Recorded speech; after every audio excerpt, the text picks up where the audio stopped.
Bienvenue à tous dans le quatrième épisode de Yankee. Ça fait déjà un mois qu'on se retrouve chaque semaine et j'en suis ravi. Pour fêter ça, cette semaine, j'ai le plaisir de recevoir mon ami Valentin Decker, quelqu'un pour qui j'ai beaucoup d'admiration.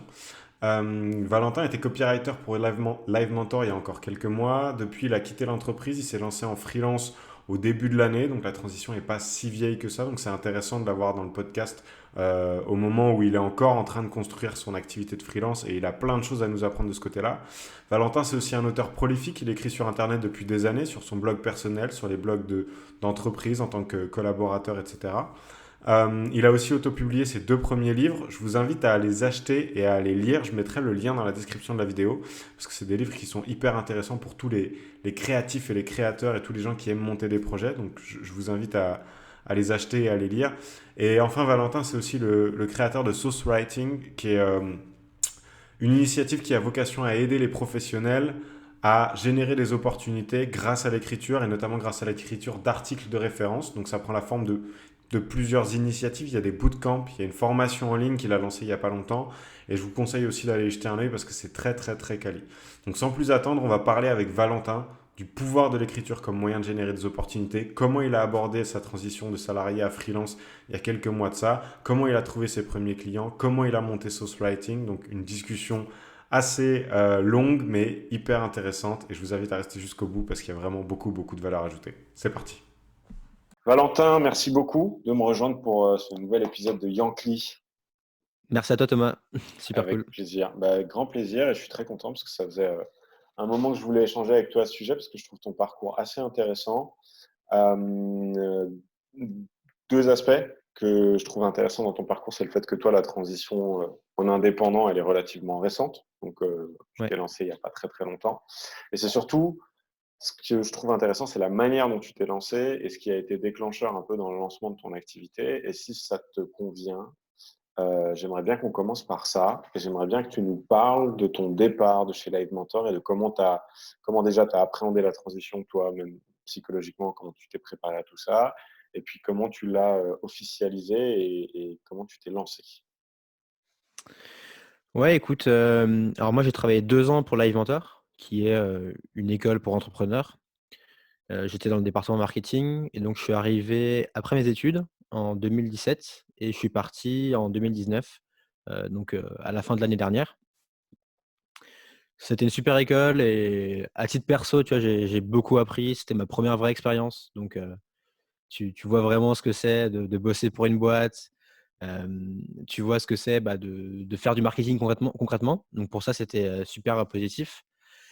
Mais tu vois, moi, j'ai toujours gardé dans un coin de ma tête que mon ambition et mon envie, c'était de faire des choses pour moi et de créer des projets ou d'être indépendant. Tu vois, je savais pas vraiment exactement, ce que je voulais faire, mais en tout cas, je sais que, hem, la voie du salariat, à court terme, c'était pas celle que je voulais prendre. En revanche, tu vois, je comprenais que fallait que je fasse mes armes, fallait que j'apprenne des choses, fallait que je construise mon réseau et pour ça, Live Mentor, ça a été, je pense la meilleure école et le meilleur choix que j'aurais pu faire à l'époque.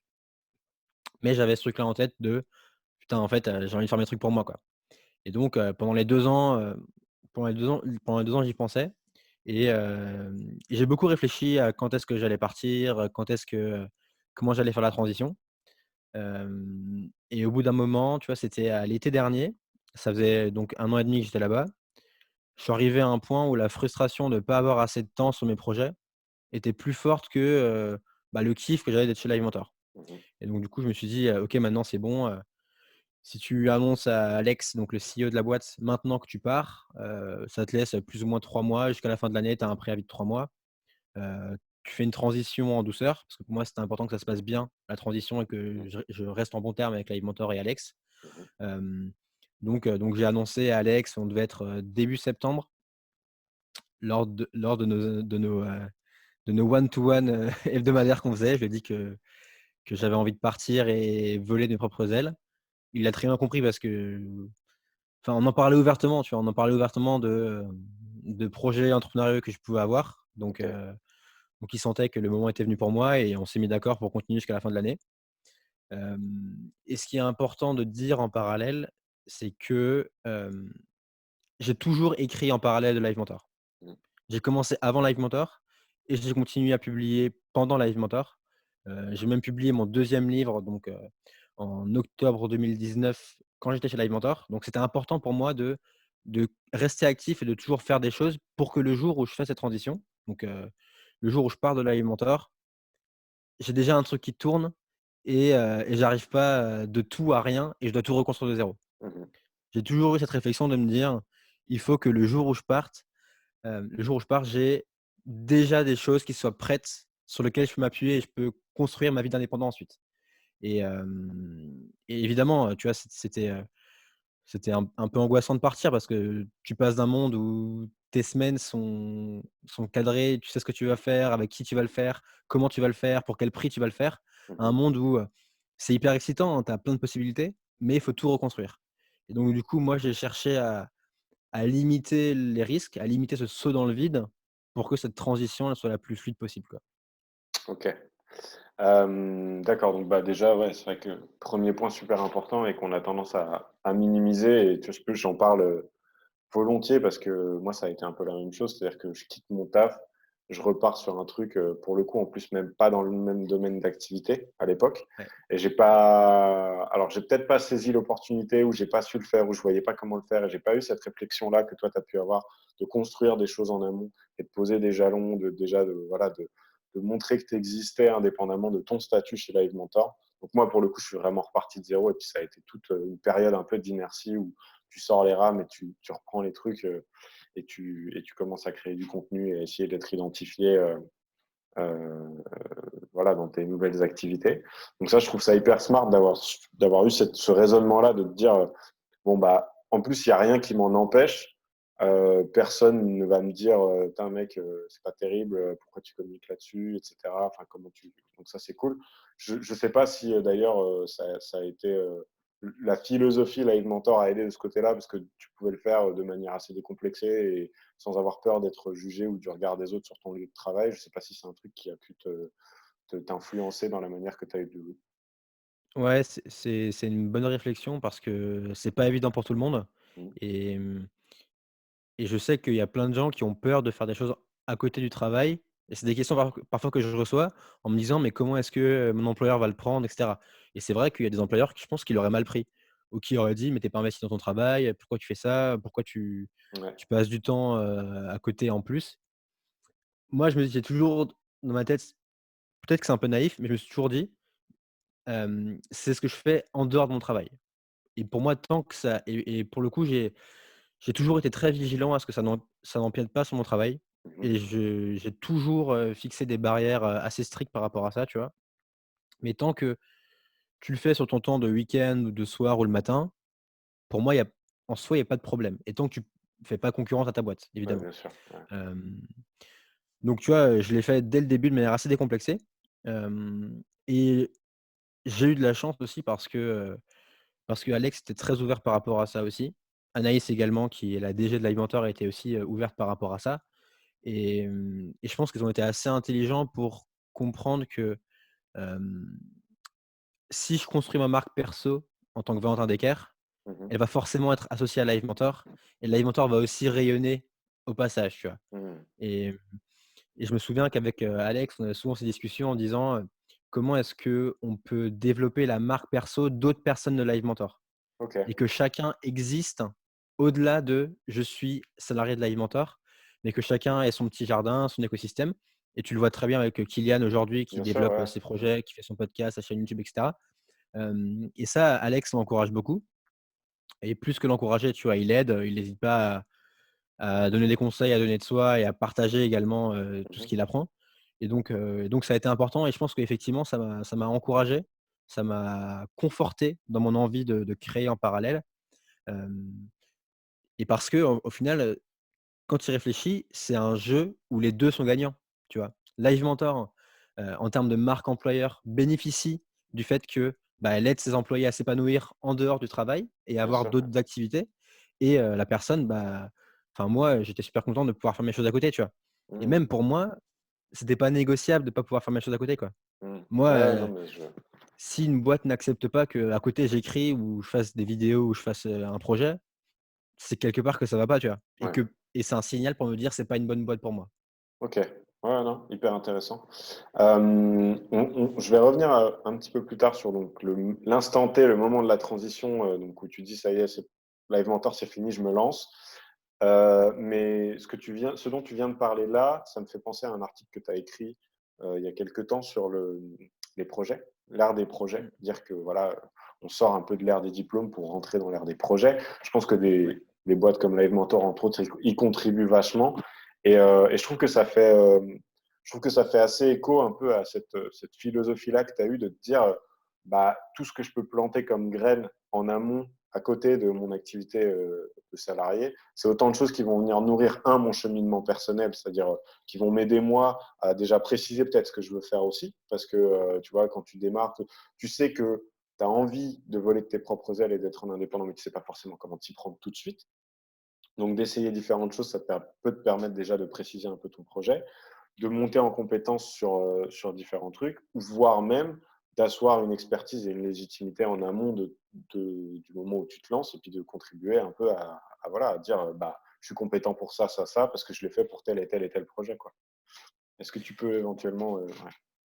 Non, mais je suis à 100 d'accord avec toi et effectivement, l'article que j'ai écrit, donc l'ère des projets, hem, c'était un peu pour mettre des mots sur ce que moi je ressentais, sur mon parcours, ce que j'ai fait, mais aussi sur une tendance de fond que je vois chez plein de gens, que je vois chez toi, que je vois chez plein de personnes, qui est en fait aujourd'hui, ton diplôme, c'est plus ce qui va te différencier d'un autre. Tu vois, moi j'ai fait une école de commerce, hem, à la fin on était 400 avec le même diplôme, quasiment les mêmes stages, les mêmes cours, à arriver sur le marché de l'emploi Mm, et qu'est-ce qui me différencie des autres? Et si tu te cantonnes juste à ton diplôme et à ce que tu as fait à l'école, rien ne te différencie. Tout le monde est pareil, tout le monde postule le même job et en fait, c'est juste une guerre, de qui est bon sur le moment ou qui a le stage un peu mieux qu'un autre. mm, Donc très tôt, j'ai eu cette réflexion en me disant: «Comment est-ce que je peux créer des choses différentes que les autres ne font pas?» Et c'est l'une des raisons qui m'a poussé à écrire au début quand j'ai démarré et j'ai vu que le fait de faire des projets, et de faire concrètement des projets, tu vois? D'être le soir en train de créer ton site ou en train de faire des Facebook Ads ou en train d'écrire du contenu, de faire le marketing, c'est ça qui t'apprend les choses, en fait. Et hem et ça a beaucoup de valeur, je trouve, de mettre les mains dans le cambouis, surtout en début de carrière, quand tu as besoin de faire tes preuves, quand tu as besoin d'avoir des choses concrètes à montrer, de vraiment faire les choses. Hem et l'autre aspect, donc tu as un aspect qui est développer des compétences, tu vois? Parce que tu apprends en faisant. Tu as beau lire autant de livres que tu veux, tu as beau regarder autant de conférences que tu veux, tant que tu l'as pas fait, tu sais pas vraiment comment c'est. C'est le premier aspect et deuxième aspect, qui est tout aussi important, c'est que tu as des choses à montrer, tu vois?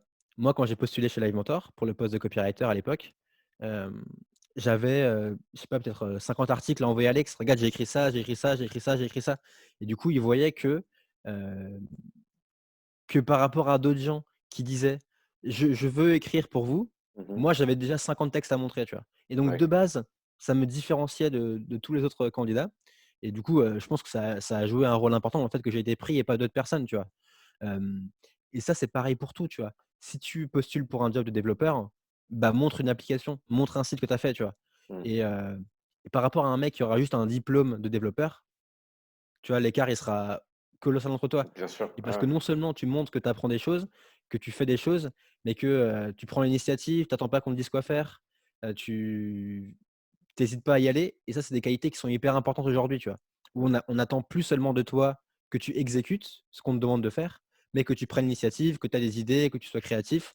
Ça, c'est des choses c'est pas naturel chez beaucoup de personnes, mais c'est une routine qui se prend, c'est un entretien que tu dois faire. Mhm. Et après le truc aussi, que je dis dans l'article, c'est que faire des projets, c'est le meilleur moyen de rencontrer des gens intéressants, de détendre ton réseau, d'avoir des discussions intéressantes et là-dessus, bah, tu vois, c'est comme ça qu'on s'est rencontrés toi et moi parce que, Bien sûr. tu j'écrivais aussi, on s'est vus sur Medium, on se voyait et cetera Mhm. et j'ai eu plein de connexions, plein d'opportunités qui sont arrivées grâce à ça, quoi et que j'aurais jamais eu autrement, quoi.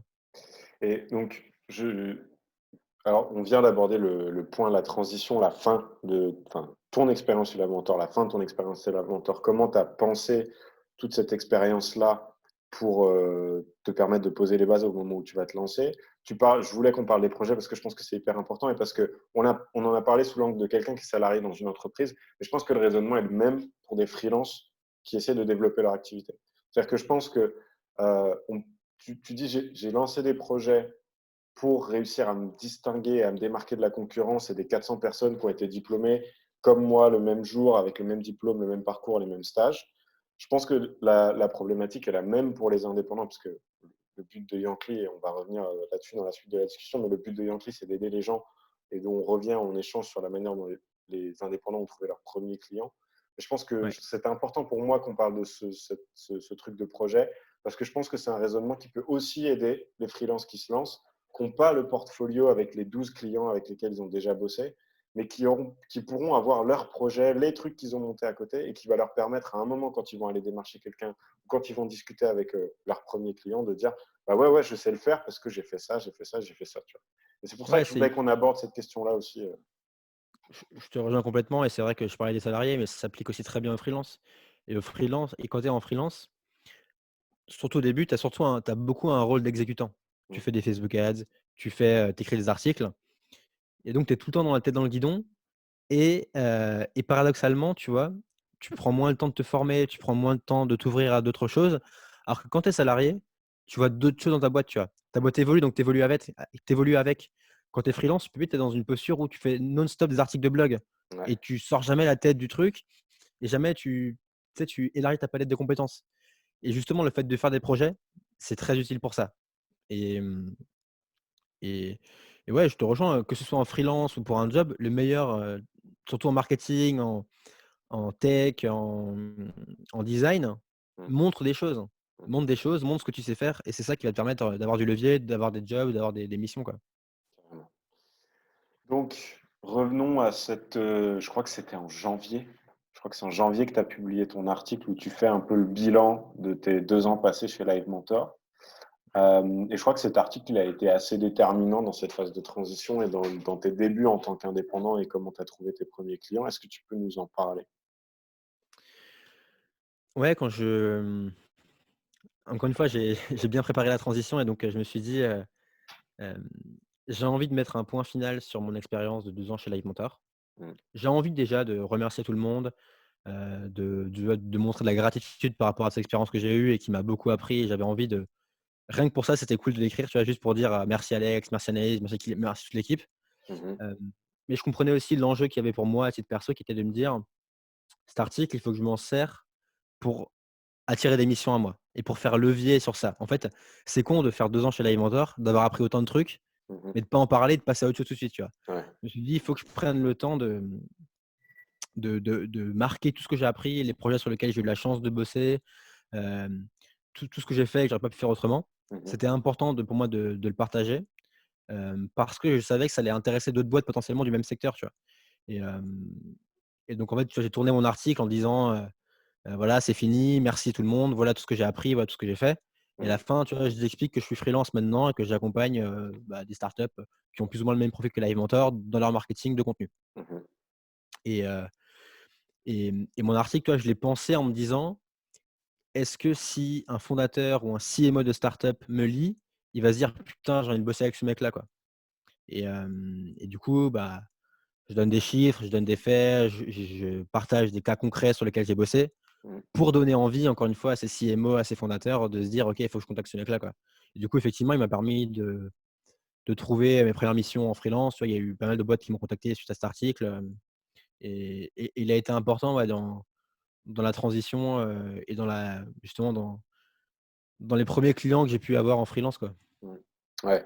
C'est ça que je trouve, c'est bon, c'est un truc qui se vérifie, hein, je commence à avoir fait quelques interviews pour Yankee. J'ai vu différents profils avec des philosophies qui étaient pas tout à fait les mêmes, sur un certain nombre de points. Mais ce qui est toujours frappant, c'est cette intention derrière, la manière de concevoir les choses et puis surtout cette capacité à se mettre dans la tête des gens que tu cherches à toucher. Parce que créer du contenu, c'est bien, écrire un article, c'est bien. Tu peux écrire un article de 10 000 mots si tu veux. Si cet article, il te sert pas à rentrer dans la tête des gens que tu cherches à attirer ou qui seront déterminants dans le développement de ton activité, ça a assez peu d'intérêt, quoi. Donc, Ouais. je sais qu'en plus, donc, tu as ton activité de freelance. Tu écris énormément, depuis déjà plusieurs années, donc ton médium ouais, c'est ça. Ton médium de prédilection, c'est l'écriture et je sais aussi que, tu as créé un autre projet donc en parallèle, et que tu viens de lancer, récemment qui s'appelle Sauce Writing. Donc déjà, bon, ça m'intéresse si tu es à l'aise avec ça, qu'on discute un peu de ce lancement-là et de ce nouveau projet, que tu as monté puisque quelque part, tu as trouvé tes premiers Yankee pour ce projet-là aussi, il y a pas très longtemps. Mais ça m'intéresse d'autant plus que, toute la thèse du projet, c'est d'essayer d'accompagner les gens pour leur permettre d'apprendre comment écrire des articles de référence dans leur domaine qui vont leur permettre d'être identifiés, en tout cas dans le domaine dans lequel ils essaient d'évoluer. Donc, je trouvais intéressant d'en parler avec toi parce que c'est l'illustration et c'est un projet qui est aligné par rapport à la thèse qui est la tienne, j'ai le sentiment, à savoir la puissance et l'importance de la création de contenu quand on cherche à être identifié, à faire connaître un projet, à développer son activité, etc. Ouais, effectivement, donc j'ai créé ce projet Sauce Writing, au début de l'année, en même temps que mon lancement en freelance. Moi, je kiffe être freelance, mais je kiffe encore plus, créer des projets pour moi et bosser pour moi, tu vois? Et donc c'était important d'avoir ce projet-là en parallèle. Hem Et c'était important pour moi aussi. J'ai beaucoup eu une approche de création de contenu. J'écrivais pour le fait d'écrire, tu vois? Mmh. Parce que ça me faisait plaisir, parce que j'aimais ça et heu et voilà, c'était juste, je créais du contenu. Et là, du coup, pour ce projet, j'ai pris une approche différente qui est de me dire: «Oui, je vais créer du contenu, mais je vais aussi essayer de créer une boîte. Je vais essayer de créer un projet qui va être, viable, qui va être rentable et qui va me permettre de pouvoir vivre et pourquoi pas créer une équipe». Et donc, dès le départ, j'ai essayé de prendre ce postulat-là, de me dire, dans mon expérience, sur quel thème, tu vois, je vais pouvoir être, crédible et sur quel thème je vais être à l'aise de m'exprimer. Mmh. Et le côté écriture, c'était bien, mais je voulais encore une finesse en plus, une profondeur en plus. Et côté écrire de la non-fiction pour trouver des clients, créer son réseau, attirer des propositions de job, pour moi, c'était hyper intéressant et ça faisait écho à tout ce que j'avais fait avant, tu vois? Et ce que j'étais en train de faire. Bien sûr, ouais. Parce que, bah, quand j'étais chez Live ça m'arrivait également régulièrement qu'on me contacte pour des missions. Alors je Mmh. refusais parce que j'étais en CDI, mais je voyais qu'il y avait un intérêt et qu'il y avait un truc. Et du coup, le postulat du projet, c'est d'aider les gens, peu importe le profil. Tu vois, il y a à la fois des gens qui, sont des blogueurs et qui écrivent toute la journée, mais il y a des gens qui ont, un job, heu, tu vois, qui sont juristes, qui sont, je sais pas, sales par exemple Mmh. et qui veulent écrire parce qu'ils comprennent que c'est un moyen de faire levier sur leur expérience pour générer des opportunités en plus. Et donc là, tu vois, je suis en train d'essayer de construire, ce qu'on pourrait appeler des produits pour moi partager mon savoir, être rémunéré pour ça et aider les gens. Et donc je sais pas à quel point tu veux que je rentre dans le détail par rapport à ça, mais je suis en train de tester des produits, qui apportent de la valeur aux gens et qui me permettent moi de gagner de l'argent, quoi. Bah, après ce qui m'intéresse, notamment dans cette, démarche-là, c'est de voir, en fait, j'en parle parce que je vois à quel point la création de contenu et l'écriture, c'est la pierre angulaire de tout ce que tu fais. Mais que ça a pu servir aussi bien déjà à toi quand tu cherchais à décrocher ton premier job, à trouver ton premier job, parce que ça a été déterminant, comme tu l'as très bien dit, dans le fait que Live Mentor, enfin, tu arrives à l'entretien d'embauche, tu as 50 articles à montrer. Ça a été ensuite déterminant dans ta transition de salarié à indépendant pour trouver des missions de freelance. Et aujourd'hui, c'est la pierre angulaire de la boîte que tu es en train de créer ou des produits que tu es en train de créer. Et puis tu y crois tellement que c'est aussi la clé que tu donnes aux gens qui vont chercher à générer des opportunités derrière grâce à l'écriture. Et, Ouais. et je trouve intéressant de voir que ce fil rouge-là, c'est ce qui t'a permis à la fois de trouver un job, de quitter un job, de trouver tes premières missions en freelance, de créer une boîte autour de ça. Donc je pense qu'effectivement, la plus-value et l'importance de l'importance de cette dimension dans ton parcours, elle est super intéressante. Et j'aimerais bien, si on peut en parler un petit peu, que tu nous expliques aussi comment tu as trouvé tes premiers clients sur Sauce Writing. C'est-à-dire que même là, l'écriture a été assez primordiale dans le lancement de Ouais. cette boîte-là, la constitution de ton audience, et cetera, et cetera. Si Bah, tu peux en oui, parler. il y a il y a 2 choses par rapport à ça. La première, c'est que quand tu fais un truc suffisamment longtemps, à la fin, tu vois, tu peux en tirer des bénéfices et tu peux en tirer des fruits sous des formes différentes. Moi, ça a été d'abord trouver un job, j'ai continué, ça a été ensuite publier, 2 livres, ça a été aussi, trouver des missions en freelance et construire ce projet-là. Et et ce qui est important aussi là-dedans et là je rends hommage à Alex Dana, c'est, sa théorie de l'araignée qui est que tous les projets que tu fais et tout ce que tu fais, ça doit avoir un lien entre eux et ça doit se nourrir les uns les autres. Mmh. Tu vois, moi, ça aurait été con que je crée une boîte, sur, Instagram, par exemple. Tu vois, Ouais, je j'ai rien fait dessus, je connais un peu, mais j'ai aucune crédibilité dessus, on me connaît pas dessus, on m'entend pas dessus.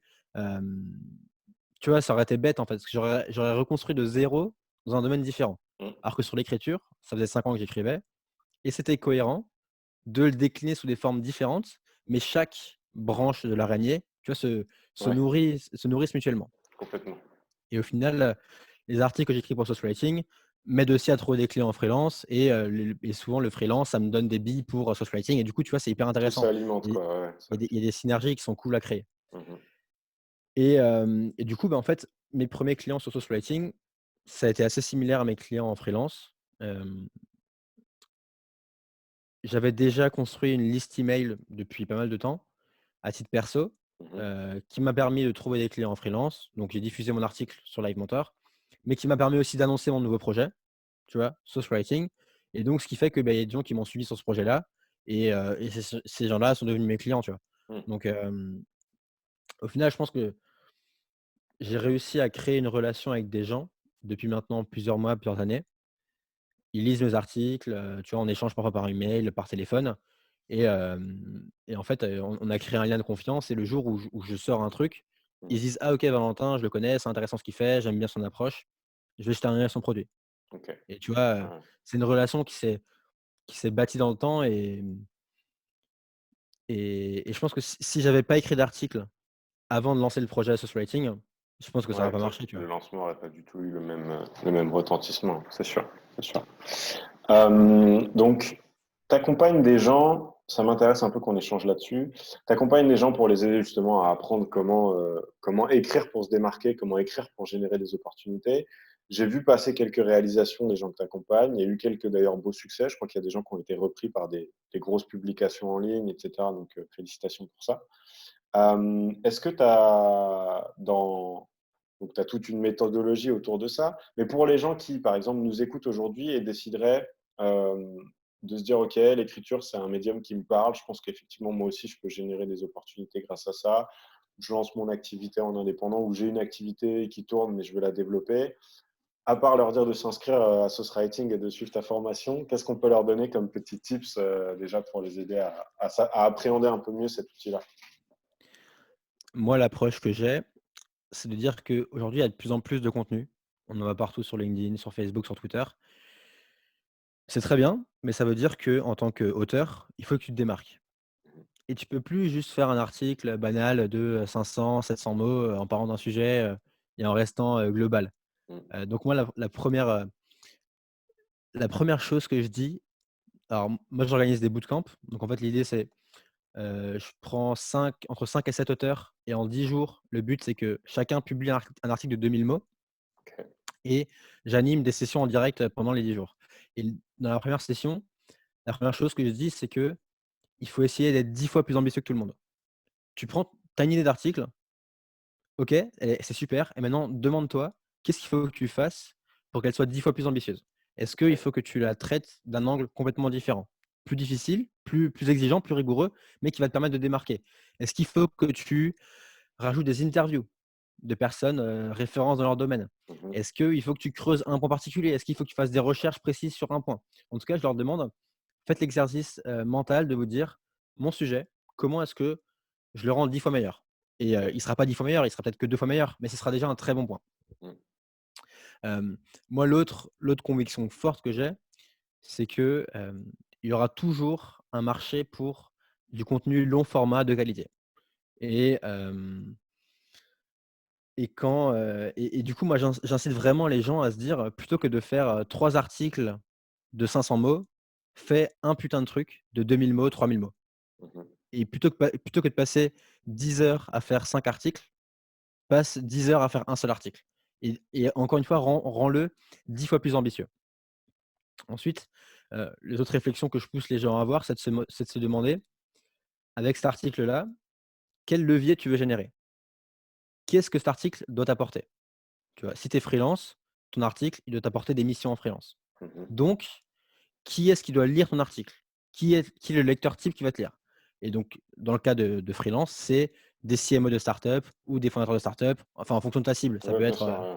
si tu bosses pour des grands groupes, ça peut être, quelqu'un en marketing d'un grand groupe, peu Mmh. importe. Il faut bien comprendre qui cet article doit toucher, qui est le lecteur qui va te permettre de te donner une opportunité. Et donc, il faut que tu penses ton article comme ça, tu vois? Moi, je te disais avant que, mon article sur Live Mentor, je l'ai pensé pour que les CMO de start-up, des fondateurs de start-up se disent: «Putain, je veux bosser avec ce mec-là». Mmh. Donc du coup, dans mon article, j'avais ce lecteur type en tête et je le tourne comme ça. Hem, Par exemple, tu vois, tu fais référence à un article qui avait marché dans le bootcamp. Il y a une fille qui s'appelle Célia qui a fait mon bootcamp et dont l'article a été, lu près de 200 000 fois et repris par Slate notamment. Donc Ouais. tu vois, c'est une très belle réussite et elle, en fait, son profil, c'est la fille elle a cofondé Doctolib en Allemagne et OK. donc en fait, aujourd'hui, elle est freelance et elle aide des boîtes françaises à s'implanter en Allemagne et inversement, des boîtes allemandes à s'implanter en France. Tu vois, OK. elle est sur une niche très précise, elle a un très bon positionnement et donc du coup, quand on a bossé ensemble sur son article, je lui ai dit: «Il faut que ton article, il fasse levier là-dessus.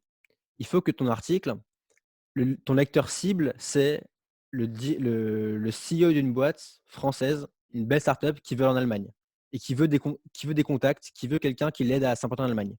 C'est un profil qui est rare. Mmh. Et donc du coup, je lui ai dit: «Ton article, il faut que tu montres que tu as la connaissance. Il faut que tu montres que cette compétence, cette expertise, tu l'as. Il faut que tu montres que tu comprennes, la France et que tu comprennes l'Allemagne et que tu arrives à faire une analyse objective des 2 pour que si un CEO de startup lit ton article, il se dise: «Putain, c'est cette fille qu'il me faut». Et donc du coup, son article, c'est une analyse de la gestion de la crise du Covid vue de France et d'Allemagne. En fait, elle fait un parallèle des 2 et même si ça parle pas directement de ce qu'elle fait, de son Mmh. métier, hem, c'est un très bon levier qui montre son expérience, son expertise, ses connaissances très fines de l'Allemagne et de la France. Tu vois, elle est bilingue, donc c'est parfait, tu vois? Mmh. C'est l'article, il lui permet de faire un levier sur son expérience pour aller attirer d'autres opportunités et du coup, c'est un exemple, celui-là de Célia, mais tous les articles qu'on fait, c'est: «Qu'est-ce que tu veux générer comme opportunité? Où est-ce que tu veux être dans 5 ans? Est-ce que tu veux trouver un job? Est-ce que tu veux une mission en freelance? Est-ce que tu veux construire une audience dans ce domaine-là? Est-ce que tu veux être invité sur un podcast?» Du coup, pense tes articles pour les personnes qui vont pouvoir te donner l'opportunité. C'est hyper puissant, je trouve. Ouais et c'est un exercice que moi-même j'ai pas toujours fait Ouais. et hem et qui est pas si compliqué, mais qui change tout dans ton Bah, approche, en fait. ça te fait gagner en clarté, je pense, de dingue. Dès que tu as cette vision très précise de la personne que tu essayes de toucher et donc du type de contenu qu'il va falloir que tu crées pour arriver à atteindre ton objectif. Déjà je pense que ça coupe, je vais dire une connerie, mais ça coupe le temps de travail en 2. C'est-à-dire que enfin, tu sais où tu vas directement, quoi.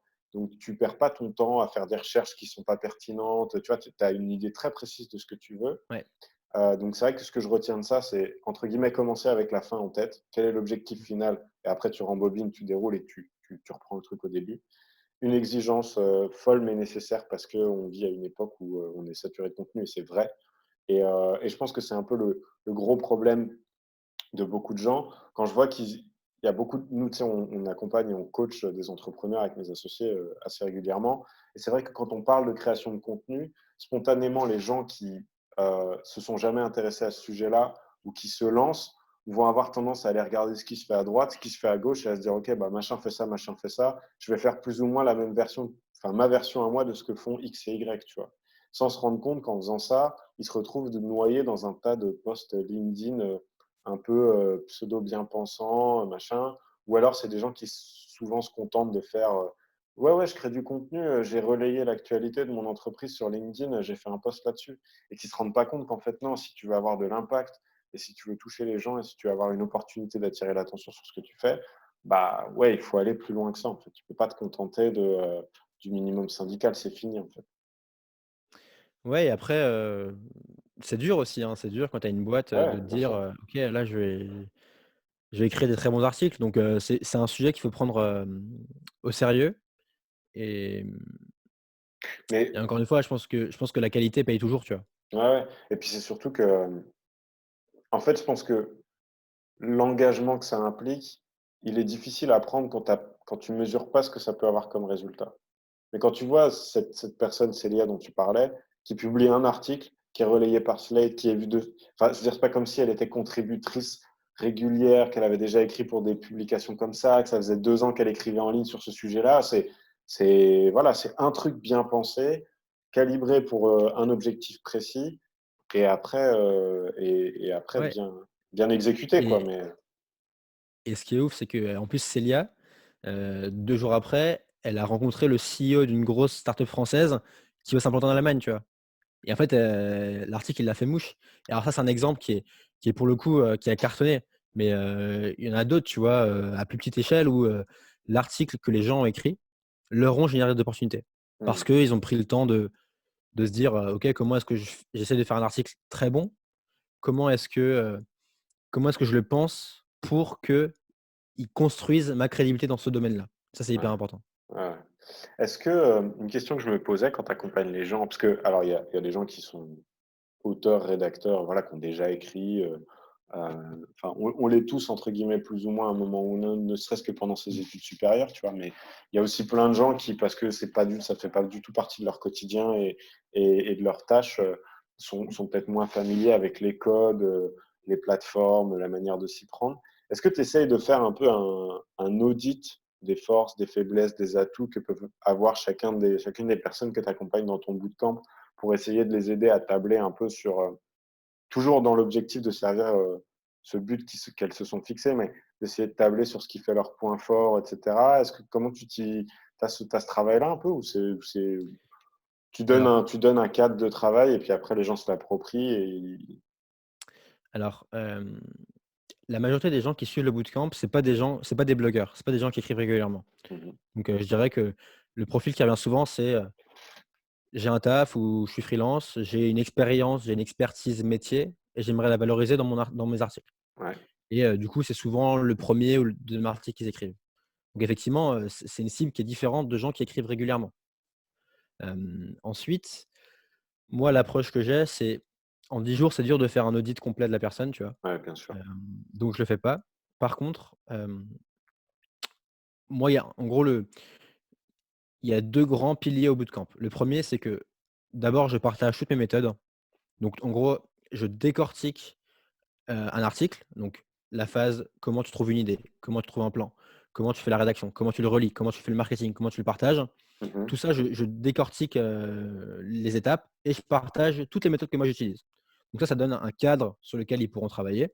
Et ensuite, le deuxième grand pilier et qui est, je pense, limite plus fort que celui-là, c'est qu'ils ont des gens autour d'eux qui les poussent à avancer. Ouais. Moi, déjà, je réponds à toutes les questions individuellement et je passe du temps avec chaque auteur pour l'aider à affiner son idée, à avancer, à relire son texte. Moi, je Mmh fais mh. cet effort-là. Mais surtout, tout le monde le fait entre eux. OK. Et en fait, plutôt que d'avoir, uniquement mon feedback, tu as le feedback de 5 personnes, qui ont chacun un regard un peu différent, un angle un Ouais, peu différent une et qui enrichit ton point sensibilité, de vue et c'est ouais. hyper puissant, quoi. Et moi, tu vois, je me rends compte à chaque fois, quand quelqu'un pose une question et que tu as 5 personnes avec des backgrounds différents qui te répondent, c'est hyper puissant. Tu as plein Mmh. de ressources, tu as plein d'angles que tu avais pas vus et ça apporte une richesse que moi seul, je pourrais pas apporter, tu vois? Mmh. Et c'est pour ça que je veille à qu'on reste un petit comité, tu vois? Maximum 6-7 personnes pour que ça reste gérable et que chacun puisse prendre le temps d'aider tout le monde. Et c'est pour ça aussi que toi, en tant que participant, tu écris non seulement ton article, mais tu aides les autres. Donc du coup, tu progresses plus parce que tu vois comment fonctionnent les autres, tu prends un regard extérieur, tu vois? Mmh. Tu enseignes limite Ouais, et du bien coup, ça sûr. te fait encore plus progresser, quoi. Ouais, ouais, c'est sûr qu'après, bah, si on fait pas gaffe, l'acte d'écrire, ça peut être un truc hyper solitaire. Tu es tout seul devant ton clavier, et cetera, et c'est pas toujours évident d'avoir du recul, avant d'appuyer sur publier. Si tu es le seul à avoir pensé le truc, relu le truc, enfin, tu le regardes avec ton ton appréhension, ton appréciation du truc est un peu biaisée parce que parce que tu es le seul à avoir. À- Ouais, ouais et en plus, tu as 10 000 questions qui te viennent, quoi. Est-ce que j'écris bien? Mm. Comment est-ce que je structure mon article? Par où je commence? Où je fais mes recherches? Tu vois? Ouais, ouais, Tu as 10 000 questions qui peuvent te retenir et si c'est pas ton taf, si tu le fais en plus de ton job, c'est hyper compliqué ouais. et tu as beaucoup plus de chances de pas y arriver que de le faire, tu vois? Et c'est pour ça que ce format bootcamp, il est puissant parce que tu es avec d'autres auteurs en même temps, tu as le même point de départ, tu as la même ligne d'arrivée Mm. et du coup, tu as un effet tu une émulation, un effet de groupe qui fait que tu as pas envie Peut-être de celui rester sur le qui est. côté quand tout le monde avance, tu vois? Ouais, bien sûr. Ah non, je suis d'accord. Est-ce que toi, personnellement, alors bon, aujourd'hui, maintenant, ça fait des années que tu écris, donc tu as plus de recul par rapport à ça et ta méthodologie, elle est super bien affinée. D'ailleurs, je mettrai dans la description la vidéo que tu as fait sur la manière que tu as d'utiliser Evernote pour structurer, etc., tous tes trucs que je trouve hyper intéressantes. Est-ce que tu as réussi à recréer ce truc? Est-ce que tu ressens le besoin aujourd'hui de continuer à avoir cette émulation, ces feedbacks, de t'aider à prendre du recul sur ton travail ou d'avoir des gens qui vont venir t'apporter des angles ou des appréciations un peu différentes sur ce que tu fais? Est-ce que tu continues de le faire? Si oui, est-ce que tu as réussi à le recréer du coup, toi, à ton échelle, avec tes personnes ressources à toi ou les gens de ton entourage à toi? Est-ce que c'est des trucs que tu... L'écriture, c'est un processus qui est un peu sans fin et je trouve que tu as toujours besoin de te confronter à d'autres opinions, tu as toujours besoin d'avoir des feedbacks et d'être remis en question et donc du coup, tu vois, oui, j'estime avoir progressé depuis 5 ans, c'est certain, mais par contre, j'estime, surtout avoir, énormément de choses à apprendre, quoi et tu sais, il y a la citation qui dit que, à la mesure que ton attends, imagine que tu es sur une île et plus ton île grandit. Attends, non, je sais plus. Je pense que tu vois de quelle citation je parle, mais j'arrive pas à la dire. C'est, hem, plus le faut imaginer que ton île, c'est ton stock de connaissances. Ouais. Plus ton île grandit et plus tu Mmh. as de connaissances. Ouais. Mais aussi plus le rivage à la mer, il est grand Ouais, et en OK. fait, le rivage, c'est ce que tu connais pas, Plus c'est tu prends l'inconnu, la mesure, plus tu prends la mesure, c'est ce qui plus te tu as de reste à apprendre. connaissances, plus tu prends la mesure de ce qu'il te reste à apprendre, quoi, en gros. Exactement, bah, tu l'as Ouais, bien résumé ouais. et du coup, j'ai vraiment ce sentiment-là.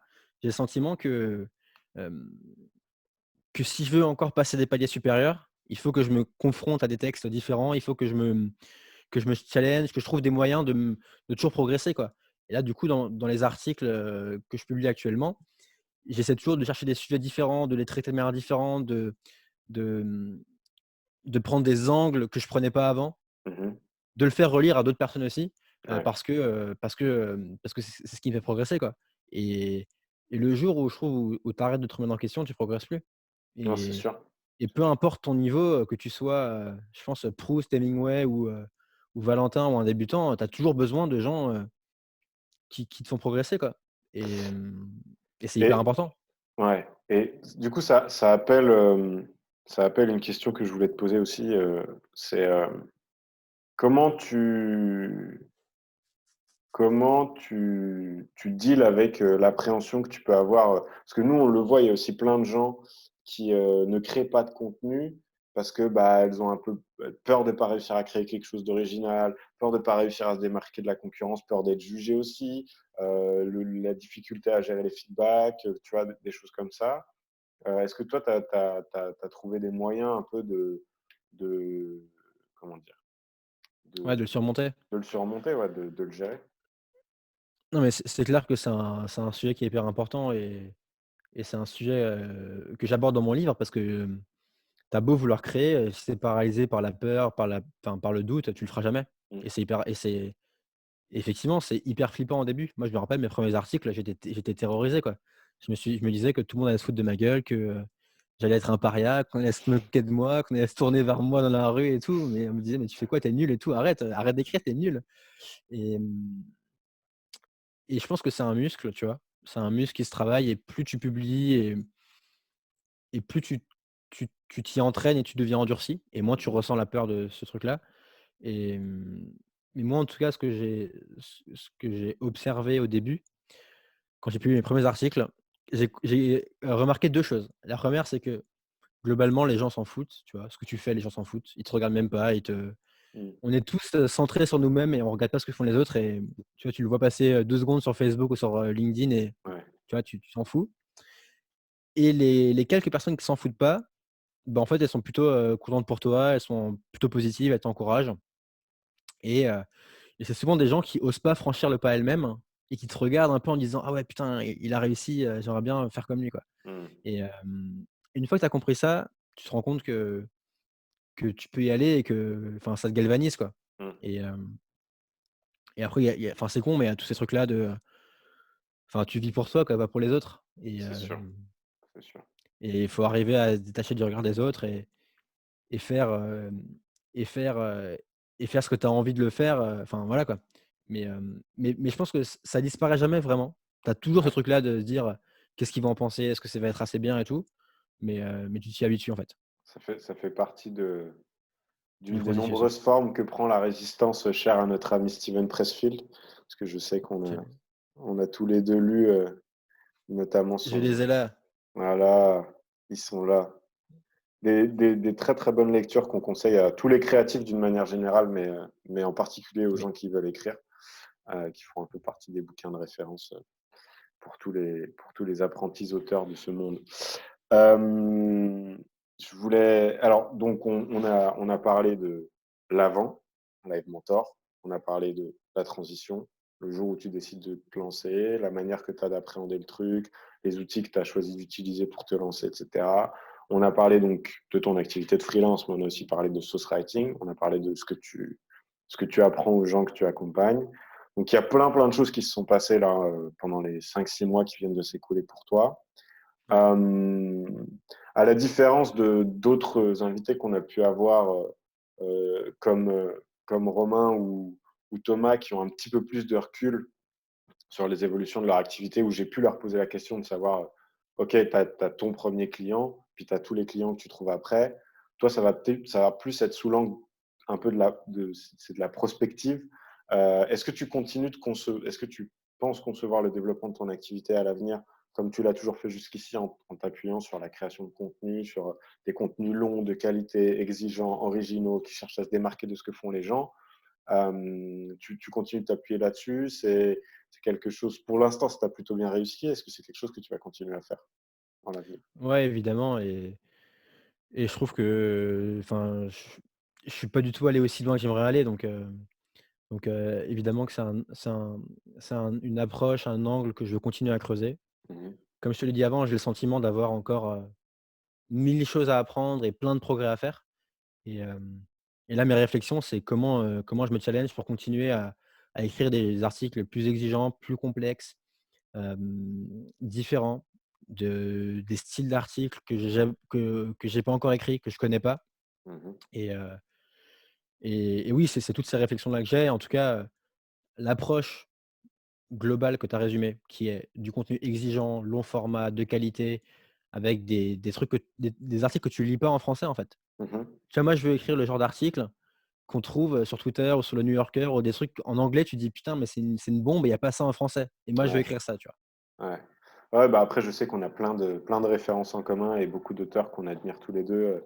Et donc après, j'ai aucune, aucun doute sur le fait que tu arriveras à atteindre ton objectif, et je pense qu'il y a déjà des trucs que tu as réussi à faire. Le dernier article que tu as écrit, je crois que c'est le dernier que tu as publié sur, se faire une place dans les milieux fermés, grâce à l'écriture et tout. Je trouve ça assez ouf. Hem et tu vois, bon, c'est marrant parce que ça rejoint un truc dont on parlait avec Romain dans l'épisode 2 sur le fait que, en fait, c'est marrant parce que je pense qu'avec toi, on emmène le truc un step plus loin. Avec Romain, on faisait le constat que la plupart des gens sur les plateformes sont consommateurs de contenu et pas producteurs, ou en tout cas pas producteurs de contenu, au point Ouais, que ça fasse la différence pour eux, tu vois? Je parle pas des gens qui postent une fois tous les 36, des statuts un peu, classiques comme on en voit tout le temps, tu vois? Donc il y a déjà cette distinction-là entre les gens qui publient et ceux qui publient pas, et après entre ceux qui publient, il y a les distinctions entre ceux qui publient parce qu'il faut le faire et ceux qui le font de manière hyper intentionnelle, en ayant cette exigence de qualité-là.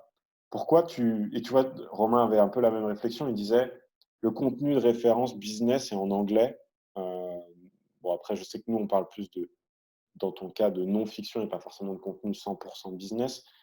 Pourquoi tu penses qu'il y a ce décalage, cet écart entre ce qui est produit aux États-Unis, ce qui est produit en France? Comment est-ce que nous, à notre échelle, en tant qu'entrepreneurs, freelance, indépendants, contributeurs sur toute cette plateforme-là, on peut aussi essayer de ramener quelque chose d'un peu différent, d'un peu frais et d'élever un peu la barre aussi et le niveau de ce côté-là? Si tu as un avis sur la question.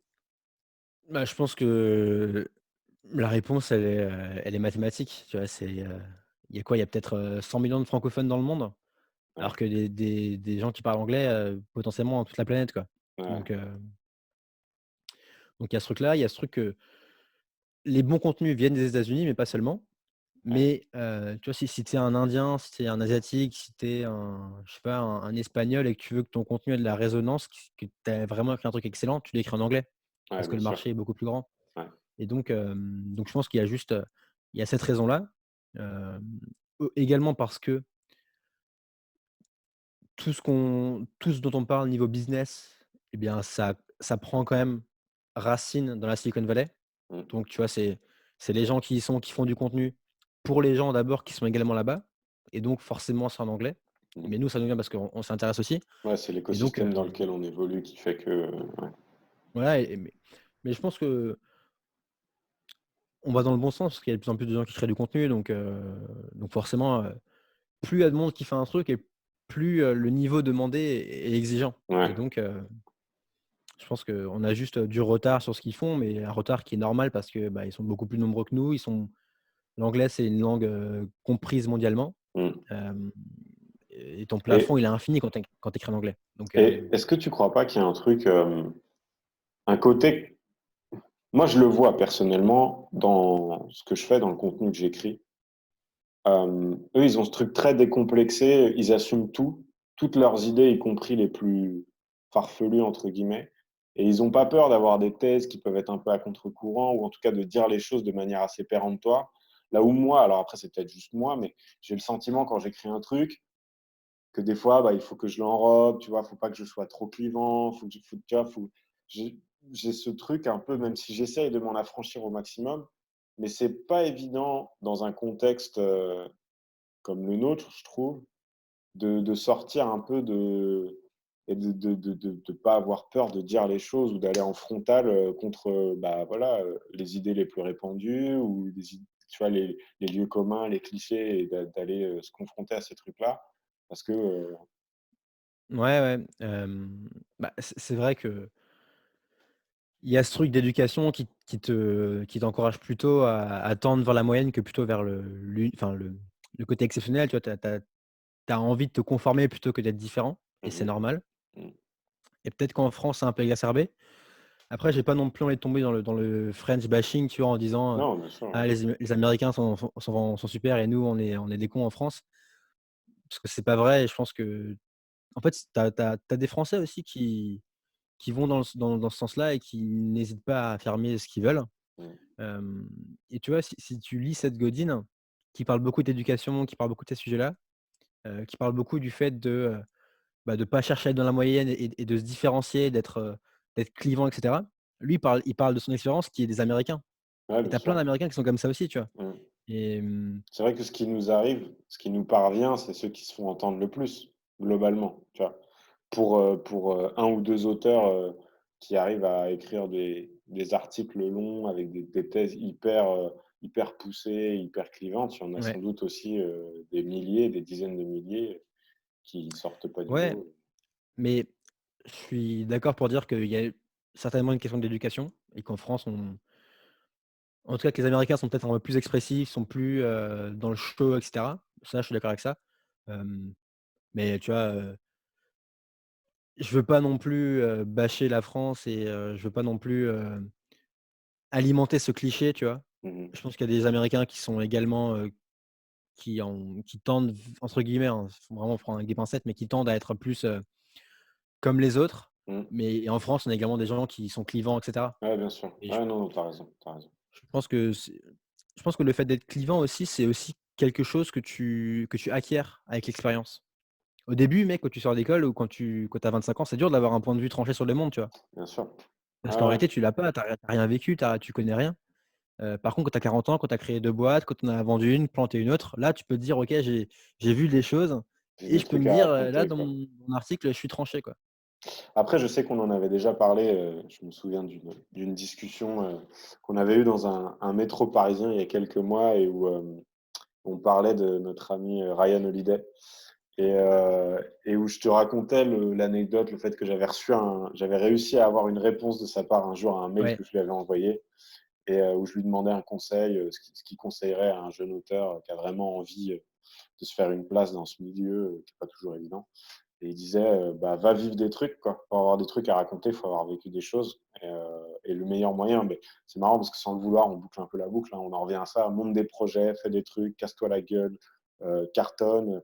Tout ça, c'est des choses qui vont t'alimenter, qui vont aussi alimenter la vision que tu peux avoir du monde, qui vont t'aider à sortir un peu du lot et qui vont te permettre d'avoir des choses à raconter et des choses à dire. Donc, et puis bon, voilà, on en revient toujours à ça, mais que ce soit pour développer ton activité, en tant qu'indépendant, en tant que freelance, en tant qu'entrepreneur, ou même pour élargir tes horizons, faut faire des trucs et faut pas avoir peur d'en parler, quoi. Donc faut faire des trucs et faut écrire à propos de ce que tu fais. Ouais, c'est clair et c'est aussi, l'un des piliers de Source Writing, c'est de me dire, comment est-ce que tu vois, tu vas pas écrire sur un sujet que tu connais pas. Tu vas pas Mmh, réinventer la roue. mmh, Tu pars toujours de tes expériences, de ce que tu as fait, de ce que tu connais, des compétences que tu as acquises, de ta singularité mmh. et si tu sens que tu en manques, bah, faut faire des trucs, quoi. Faut vivre Mmh. des expériences, il faut, se mettre dans la merde, quoi, Ouais, entre guillemets. ouais, ouais, ouais. Bah, ça, on s'est mis dans la merde plus d'une fois, mais bon, jusqu'ici, on s'en sort plutôt bien. Donc tout va bien. Tout va bien jusqu'ici. Ouais. Bah, merci beaucoup Valentin. Est-ce que tu avais un dernier conseil que tu voulais faire passer aux gens qui nous écoutent, un petit mot d'encouragement, des ressources à leur partager, voilà, si tu veux les réorienter vers tes réseaux, dire où on peut te retrouver, n'hésite pas. Bah, écoute, moi je suis très actif sur, Twitter, que qu'en termes de lecture, d'idées intéressantes, j'aime beaucoup, c'est ma source principale. Mmh. Donc, si vous voulez un peu vous confronter à des idées un peu, différentes, hein, vraiment intéressantes, je trouve que Twitter, c'est le bon endroit, pour être. OK. Et puis sinon, si vous voulez, progresser en écriture, eh bien, il y a ma petite newsletter, Sauce Writing où j'envoie des conseils, toutes les semaines, quoi. Que je recommande vivement et puis, j'ai hâte de voir ce que va donner ce projet et où tu vas l'emmener. En tout cas, c'est super cool. Encore merci, Merci pour beaucoup ton Thomas. temps, Valentin. Merci à toi, c'était trop cool. Comme toujours, j'espère que cet épisode vous a plu. Si c'est le cas, je vous invite à liker la vidéo, vous abonner à la chaîne si vous ne l'avez pas déjà fait, et éventuellement nous mettre un petit commentaire pour nous dire ce que vous en avez retenu. Nous, ça nous intéresse, ça nous permet de faire évoluer le format et puis ça nous permet de continuer à progresser. Je voudrais profiter de la fin de cet épisode pour vous annoncer qu'on a lancé une masterclass gratuite avec Benjamin et Glenn sur comment utiliser les réseaux sociaux pour développer son activité. Pendant 1 heure et demie, on parle de persona, d'offres, de positionnement, de création de contenu, de stratégie de contenu, d'automatisation, d'amplification. On parle de plein de choses. C'est gratuit, donc il ne faut pas hésiter à s'inscrire. Il suffit de cliquer sur le lien qui est dans la description de la vidéo, rentrer ton adresse email et tu vas recevoir la masterclass directement dans ta boîte mail. Voilà, donc je vous invite à le faire et j'espère que ça vous a plu. C'était la fin de l'épisode 4 et je vous dis à très vite et j'étais super content de passer cette petite heure avec vous. Ciao!